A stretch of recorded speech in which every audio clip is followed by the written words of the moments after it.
It's a pay-per-view, PPV. It's a house show. It's got the stars of Raw, SmackDown, 205 Live, probably a few NXT-ers, definitely a couple of Hall of Famers. It's Greatest Royal Rumble from Jeddah, Saudi Arabia. The headliners. We've taken some flack here at Cagside Seats for harping on the Greatest Royal Rumble match not having a storyline reward for the winner, a la each January's Royal Rumble match, and probably rightfully so. It's not that we're not excited about a staggered entry, over-the-top rope elimination battle royal. We love the concept so much, we've run down our favorite moments in Rumble history on a couple of occasions, and my main man Gino Morosco even created an award to hand out for each one. So we're just nervous that while, yes, not mandating a major title shot for the victor likely expands the list of possible winners, it also increases the likelihood victory means very little. See Mojo Rawley's career-changing Andre the Giant Memorial Battle Royal win at WrestleMania 33. There's also some concern about how a 50-man Rumble will flow. The largest version of the match in history, where Alberto Del Rio stood tall in 2011 after 39 other men had been thrown out, isn't exactly remembered as a classic. Not just because it was 80 headed to Mania.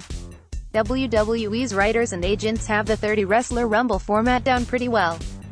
How will they handle adding 20 more to that, in a match they only found out was happening just before this year's show of shows, and possibly before the Superstar Shake-Up lineups were finalized to tell them what feuds they were building? We'll find out this afternoon, April 27th. Maybe the Greatest Royal Rumble will deliver lots of fun moments that advance angles and change a couple of guys' careers based on their win or standout performances. Maybe it'll be a 2-hour slog with exhausted men sweating away in the sun for an event which lives on as a trivia answer more than something viewers revisit on WWE Network. Here's a list of the 24 wrestlers announced for the match. Now let's talk about the big dog and the beast incarnate. One version of the story behind this Universal Championship rematch has it that Vince McMahon made a late decision during Mania week to have Brock Lesnar retain the title.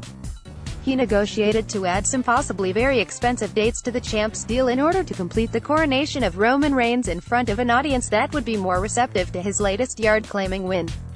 Brock will then eventually drift away to UFC and even more sporadic WWE appearances while Raw officially becomes the Roman Empire. But most of that, minus the Lesnar contract stuff, is what we thought heading into WrestleMania 34. And that lead to Reigns kicking out of a lot of F5s, but not all them. Does having their third singles encounter go down in a steel cage change the algebra? The possibility of an escape win means either man could be protected, or both could come out looking weaker, and give Paul Heyman a chance to deliver a promo explaining why we need another rematch. More likely, though, the top of the Monday night card is different after this. Either because Roman undergoes a character change and/or a move to the mid-card, or because Brock exits the title scene completely for the Octagon and one-off, showcase matches at Big 4. PPVs for WWE. Only one man knows for sure, and that man ain't me. The title scene. That's not the only WrestleMania rematch on the card for today's noon Eastern Bell Time in King Abdullah Sports City Stadium. And the battle for the Blue Brand's top belt has already given us a character change, and it's that change which makes Shinsuke Nakamura's latest attempt to take the WWE title from AJ Styles so compelling. Who knew a bunch of low blows and some trolling could make a dream match even better? In addition to the usual stakes that come from a title fight, the bouts for both the secondary men's belts include added Raw, SmackDown drama. Current Intercontinental Champ Seth Rollins is on Team Red, as is one of the men he'll face in today's ladder match with the strap hung above the ring, Finn Balor. The other two, The Miz attempting to claim this prize a record-tying 9th time, and Samoa Joe looking for his first WWE main roster gold, would take it to Tuesday night should they win. And the United States title is in the same boat, as new Raw superstar Jinder Mahal tries to win the red, white and blue belt back from new SmackDown superstar Jeff Hardy. Yeah, that's pretty much the story there. One championship is guaranteed to change hands, and that's because neither abeyance or vacant made the trip to the Arabian Peninsula. The Raw tag belts will be decided in a match between the Deleters of Worlds, Bray Wyatt and Woken Matt Hardy, who won an Eliminator series to get this opportunity, and The Bar, who were placed in this match by General Manager Kurt Angle because no one could possibly expect them to beat a middle school student at WrestleMania. Adding drama, Cesaro and Sheamus were traded to SmackDown in the shakeup, and want to use the championship as their excuse to move back to Mondays. things are a bit more personal in the battle for the SmackDown Tag Team Championship, which will definitely stay on the blue brand regardless of who wins between the Usos and Bludgeon Brothers. Harper and Rowan won the belts by brutalizing the New Day and Jimmy. In Jeddah, the twins will be without the one person who's proven she can stop the Bludgeoners' reign of terror, Naomi.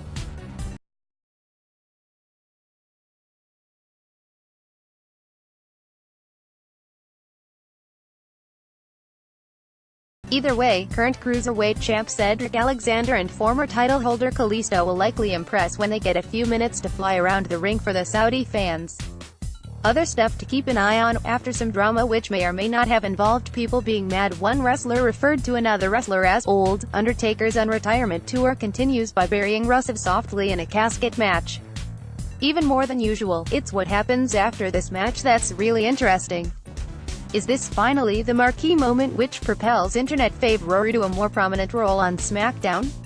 Is the dead man really back as part-timer for more than just annual Mania appearances? We probably won't get answers to either of those questions today, but we can discuss them during the 6 hours we're watching WWE Network. Team CSS probably should have saved some of the grief we've sent the Rumble match's way for Triple H vs. John Cena. Could a run-in between two of the biggest stars in history feel any less important? The hope seems to be this will continue Cena's struggles, which led into his taking a one-sided loss to Taker at the Superdome earlier this month. We know it won't advance Hunter's storyline with Ronda Rousey and his wife. It's the greatest Royal Rumble. What will you be looking for from the show this